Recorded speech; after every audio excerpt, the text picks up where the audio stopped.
Hey friends, if you wish to install MIDI drivers on your Windows computer, then please watch this video. I will guide you through the procedure. Now MIDI means musical instrumentation and device interface, okay? So search for MIDI drivers in the Windows search bar and don't go to the first option.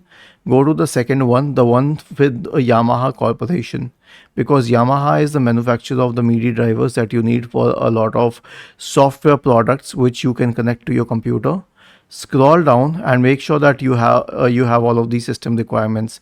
A 64-bit computer, a Windows 11 computer, and Windows 10 will work as well.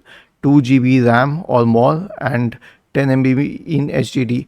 I mean, this is like one of the minimum requirements that you need. I mean, every computer has these requirements these days, unless it's a very, very primitive computer. Click on yes, I agree. Click on the zip file download option. It will download in a few seconds because it's quite a short file.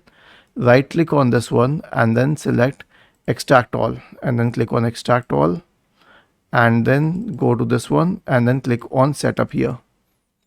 Okay, so once you click on setup, you will have to give it admin permissions, and it will install the Yamaha USB MIDI drivers on your computer. It will also ask you for the software license. Just keep on clicking next. I mean, you know how you install any software. You just click on yes to I agree to the terms and conditions, even if you don't agree to them, and that's how you do it. And at the end of the story, click on finish. Was this helpful? If yes, then please subscribe to the channel. If not, then let us know in the comment section of the video on how we could help you further. Thank you for watching this video and have a nice day.